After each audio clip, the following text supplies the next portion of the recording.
You are watching Sipping Off the Cuff on Tequila Aficionado and Tequila Aficionado Media. You can find us on tequilaaficionado.com. Alex Perez in Southern California. I am Mike Morales here in San Antonio, and we have been stumbling all over ourselves, Alex, with Mi Campo. We're having a really hard time. There's almost too much information, and then not enough information. It's true. It turns out, Yeah. if you were watching us with the Blanco, we nominated for Brand of Promise in the Blanco category. Literally, it's Blanco Suave category, and also in value because it's a wonderful value. But I was right. We did some more delving off camera. We were not sent any information on Mi Campo, but it turns out that not only are the barrels for the Blanco Chardonnay barrels, but they are French oak that held Chardonnay. So what do we know about Mi Campo, about this Reposado, first of all, Alex? Because this one sounds like there's a whole lot of work involved. It sure does. Apparently, they are using Merlot and Cabernet barrels. So previously, obviously barrels that previously held Cabernet and Merlot, and they're having it spend about 3 months. So they're saying it's 3 months in a mix of, Cabernet. I'm sorry, I said Merlot. Forgive me, scratch that. Okay. Cabernet and Pinot Noir. Pinot Noir. Okay. Cabernet, Pinot Noir. So which is interesting. This is only a 3-month Reposado then? So it should be a 3-month Reposado. Well, I don't know what that means. It says 3 months. Sometimes they say they'll finish it. So I don't know if maybe it was held somewhere in some other barrels before and then finished in Cabernet and Pinot. They don't describe that. I would imagine if they held it longer in those type of barrels, we might get a darker product. I don't know. Yeah, but to me, it almost sounds like they're finishing probably. Well, that's a nice golden color. It's interesting. Yeah, it's a beautiful color. It's just, and I know that the wines that they're blending are hardier wines versus the Chardonnay, but I don't know if those barrels, if that blending would lend this color to it for only 3 months. Right. It's kind of like it's a mystery. It's a puzzlement. It's a riddle wrapped in an enigma. That's what I'm saying. Yeah, you're a riddle wrapped in an enigma. Aren't we all? I'd rather be wrapped in bacon myself, but Then you'd run the risk of somebody eating you up. That's the problem with that one. Well, it's the worst ways to die, I guess. Wow. So beautiful. Yes, the color beautiful is gorgeous. Color. The color is gorgeous. It is like a gold. I'm really baffled. It's almost as if, Alex, like this brand, because what I know about the brand on the marketing side of it is that this is the stablemate for Casanoble, because it comes out of the same distillery, 1137 La Cofradia, and it is marketed and geared toward millennials. And I don't know if you're paying attention to what's going on in the millennial market. There's a lot of confusion going on. Some are saying millennials aren't drinking anymore. They're drinking mocktails. And then some are saying that the beer industry is dying because millennials aren't drinking beer. They're drinking wine and spirits. So I don't know. I guess in this case, I'd have to believe Constellation Brands, which owns Casanoble and owns Mi Campo. So, and they're probably resting it in their wine barrels. But it just sounds like there's a lot of barrel management going on with this brand. Yeah. So it's hard to understand what they're actually doing, if they're finishing them in Cabernet and Pinot, or if they have them for less than a year in Cabernet and Pinot. I don't know. And it looks, Alex, like they're not, because of the price point. You said this was about $25, $26, really, $5, yeah, for yeah. a 100%, for 100% blue agave. That's a value tequila. But what I'm wondering is it doesn't look as if they're going to ever produce an añejo unless they see a need for it. I think that if they are indeed trying to be competitive with the millennial market, you'll never see an añejo mi campo.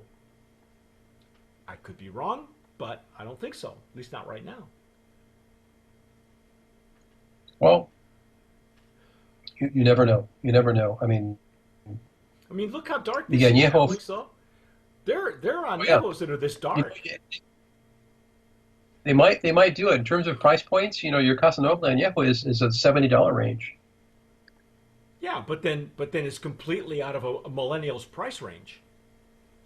I Right. know that some reports say that millennials are wanting to drink better and more sustainably. There has to be a story. There's not much of a story except for all the barrel management that's going on with this tequila. Oh yeah. Now this That might doesn't. that might. I'm not getting the sweetness of the French oak like I did in the Blanco, so I'm not getting any of that. No, you know what I'm getting in this one? I'm getting cinnamon. I'm not getting any. I'm not getting any tropical. Yeah, yeah, me neither. M- This is More more. of a This is more spiciness, more barrel of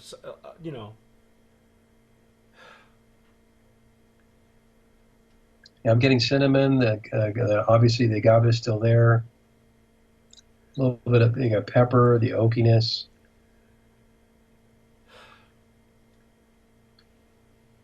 I'm getting a lot I'm of getting some type of spice. yeah. I'm getting more of the qualities that I'm familiar with in a hearty reposado or bordering on añejo.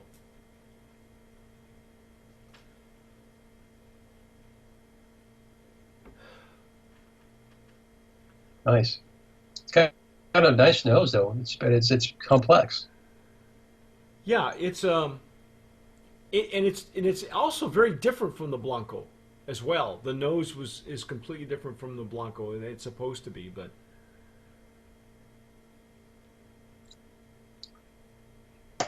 Hmm.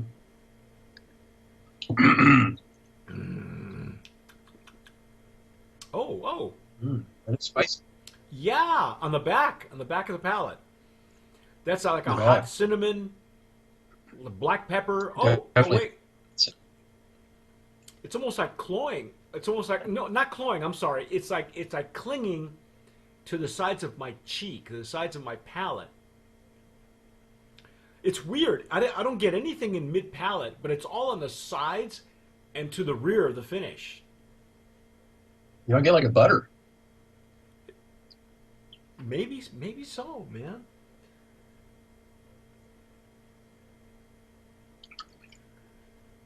I gotta say the way the wine, what wine Wow. does to tequila is really interesting.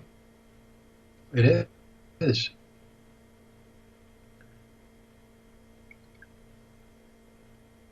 Yeah, it's not the traditional oakiness that you're used to in a straight whiskey or bourbon aged repo. It's not. No, I'm getting more. On the palate, I'm getting more fruit. Yeah, More yeah, fruit. yeah. The tropical on the palate. No, not on the Not nose, on but the on the nose, palate. it's on the palate. Yep. Yeah, tropical fruit on the palate. Even a berry, some type of a berry. Well, a grape, maybe. It's grapes, Ape. dude. It's like a grappa or something, Yeah, but just a really not color. as not as That's not as pronounced. It's very good, Mike. I like it. Look at the legs and tears on this thing. This reposado is not a slouch.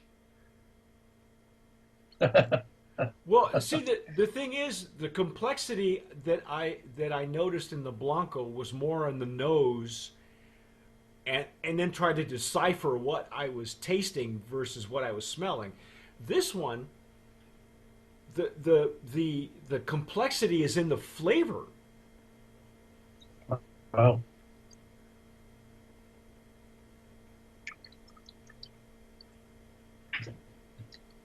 It's a nice full reposado.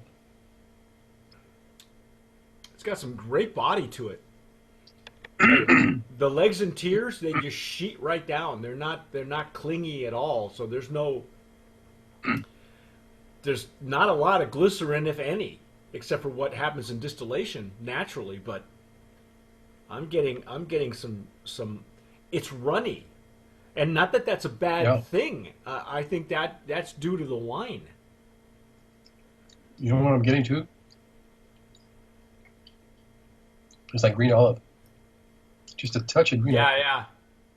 I'll buy that. Right in the tip. Right in the front.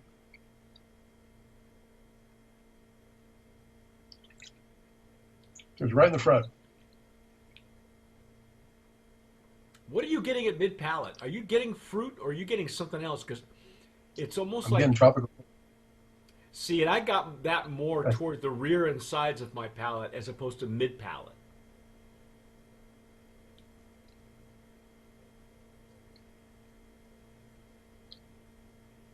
You know what I'm even getting? Like a little chocolate note. Could very well be. Just at the tip, right? Now this is a drier finish than the Blanco. Yes. I wonder if that's from the barrel too. That's what I'm wondering, because now, what were the barrels that they were blending? Because this has got to be a blend, folks. Is what they're using. So they might be resting some in Cabernet and some in Pinot Noir, and then blending them together. That's what. Because I don't see them putting them in. I don't see them putting it in Cabernet and then taking it all out, and putting it in Pinot, and then it wouldn't be $25. No, it wouldn't. So yeah, this is a blend of two different barrels, two different resting barrels, to come up with this flavor profile. Wow, there's a lot going on in this little reposado, huh? You really can't shoot this thing. You must spend time with it, and the Blanco demands it, because like I say, I had just broken the seal off of mine, and Alex typically never breaks his seal until we're actually on the air. So, and I had not had a chance to delve into this, so we both broke our seals at the same time. And I'm relying a lot on what Alex is telling me, because he's a wine guy. That's how he started. I'm a wino. You're a wine. Oh, it's very good. I like that dry finish though. I'm very impressed. And at with this the dry price finish. point, Yeah, what's it going for again? 25, 26? $25, $26. Okay, I well, mean, that's a steal. first of all, Brand of Promise nominee right there in the in the value category, and this Reposado is really now. See, and I know you and I talked about it last year and some of the tastings we did, and the year before. I think the Reposado category is making a resurgence. It used to be that it was just an afterthought. Now, I'm willing to bet that you will never see a Mi Campo Añejo. It's just, I don't think it's going to happen.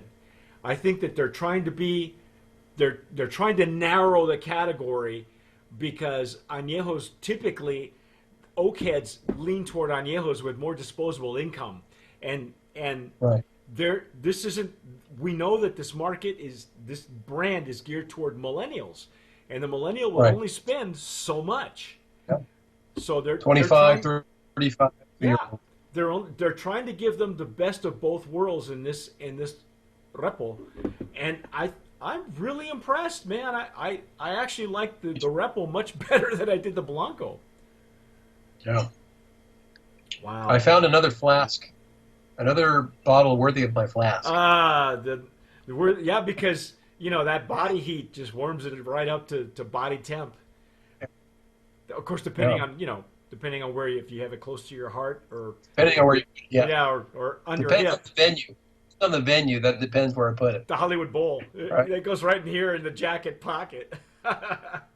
It depends on whether they have a metal detector or not before you walk in. Well, see, I've got a metal detector proof. Oh, do you? Stuff. No Yeah, kidding. yeah, it's plastic. I gotta go drinking with you one day, man. Jeez. mm. Wow, that's really good. I am impressed. I, I I'm happy I think you sent it to us. yeah, yeah. Again, the name of the PR company, and I should get that name properly. When I reached Oh, out to them, Shadow. Shadow. It's Carolyn Holtzman. They're out of New York, and it's what is it? Where Shadow? Where Shadow? Where Shadow? Okay. New Carolyn, York. Alexis, and the team out of New York, they made this happen. Really appreciate you all sending this to us. For the I just do. complexity. Oh yeah, I did. I got the shot glass. I actually have vodka in my shot glass. So there we go. Um, yeah, We have so many shot glasses. that was really. I know. Not I'm even gonna fun. put that with the other shot glasses. I could fill a cabinet the size of yours with just the shot glasses. Yeah. Uh, but anyway, thank you to Shadow for making that happen. That is our take on Mi Campo from Constellation Brands. This is the stablemate to Casa Noble. Very well done, and for the price, you can't beat it with a stick. So, Brandon, And you know what, Mike? what's that? Mi Campo can be in Mi Casa anytime. Yeah. Take Mi Campo to your casa. Hey, there's a slogan in there somewhere. Take Mi Campo to Mi Casa. There you go. That's our take on Mi Campo. I am Mike Morales here in San Antonio. That gentleman out there is. And that was delish. This is Alex Perez, I think, California. Thanks for watching. And as always,